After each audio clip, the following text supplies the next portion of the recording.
All right, so trying out a new system this morning, so hopefully this works out okay. So thanks for joining us today. This is our going to try to take a little bit of time each morning to just review the market, see what's going on with things. We did a little bit yesterday, but maybe we'll touch on a little bit more of that.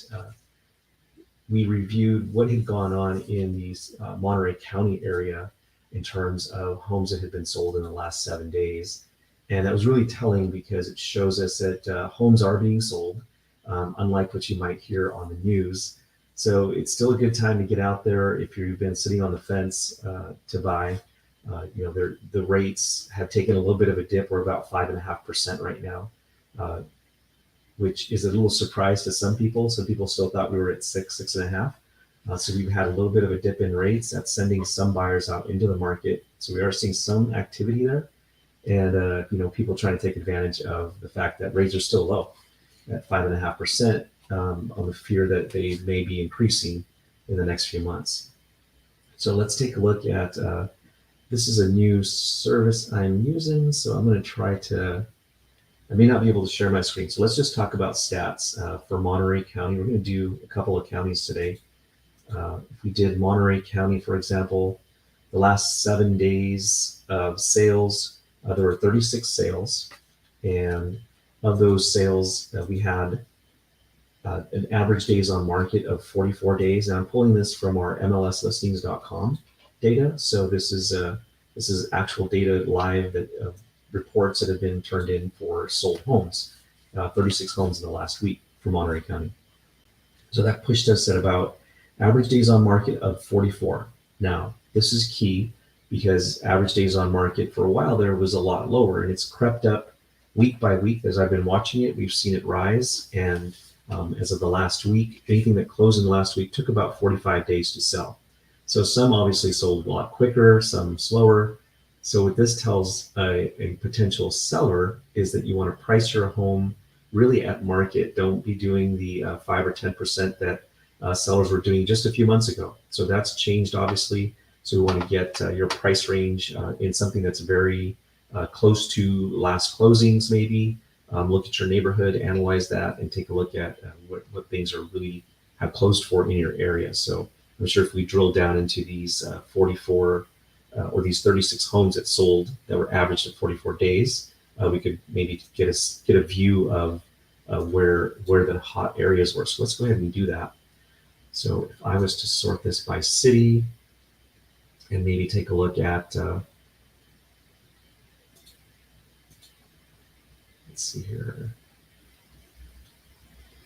So I'm going to guess that our fastest sales are probably, now the most activity occurred in the Salinas market as far as the number of homes. They had the most homes sold in the last week.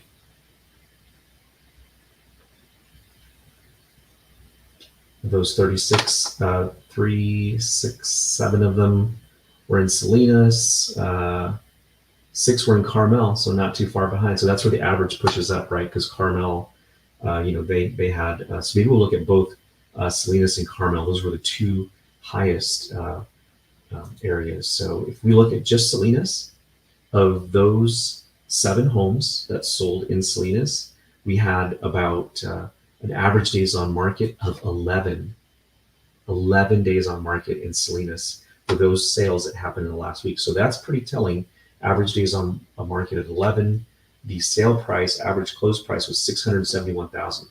So that is just $3,000 above the list price. So that means sellers are getting 100% of their asking price if they price it at market, and it was selling. This was a month ago when rates had just begun to dip, or we're still at 6%. So we're seeing a little bit of the story here unfolding of, and of course, all the numbers will show it, right? Once everybody starts reporting the August numbers, we're going to see a lot more of this. So this was 671,000 was the average for Salinas, with the fastest home selling in 3 days and taking 25 days to sell the longest one. Now let's go back to Carmel. And since Carmel was the second busiest area in the last week, they had 6 of those homes sell. Let's take a look at that.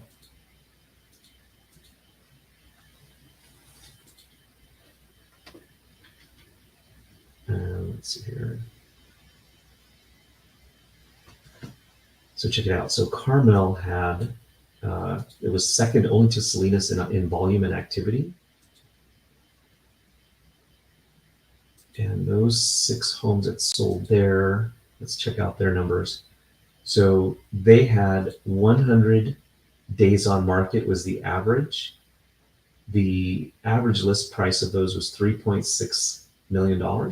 The average closed price was 3.4. So that shows us that of those 6 homes, let's just do a quick math here. 3.4 million divided by 3.6. So in Carmel, those sellers were getting 95% of their asking price. So it shows that there was some negotiating going on, there were some price reductions, and it's really telling because you have 100 days on market. So that's taking 3 or 4 months to sell in the luxury market, if you will. Is kind of where those homes were sitting.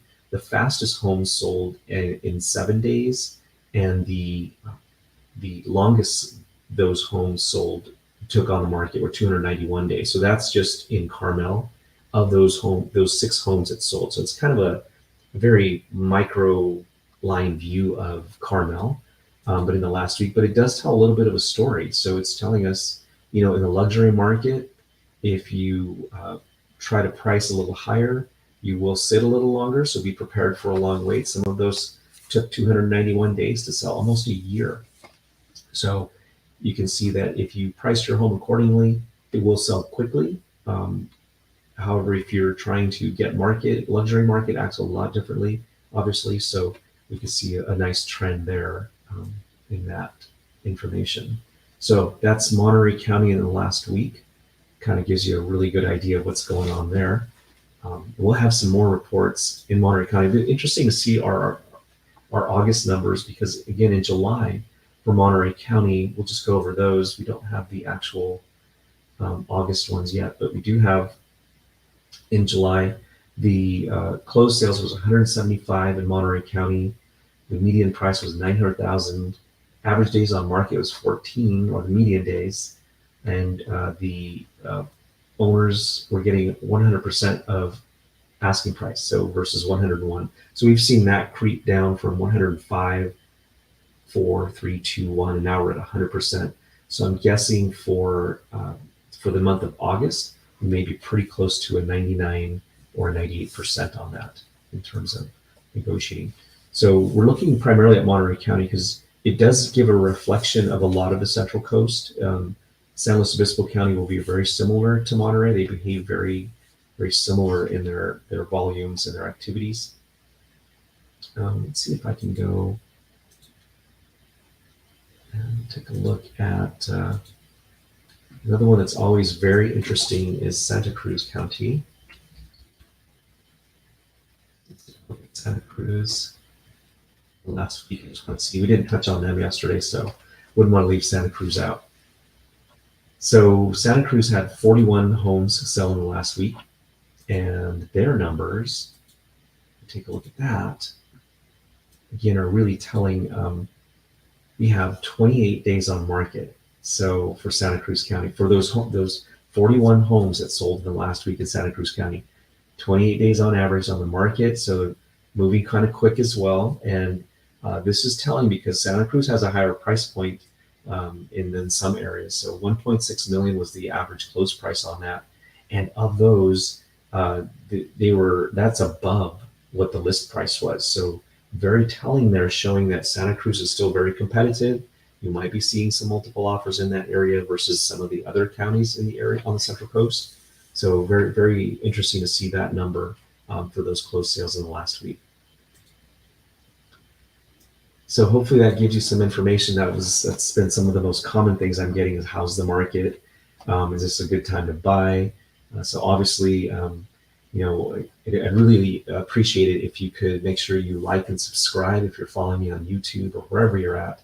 I'm trying to broadcast this in a couple of different platforms. We'll see how it goes. This is my first time trying a multi-social media platform broadcast. So we'll try to make this better.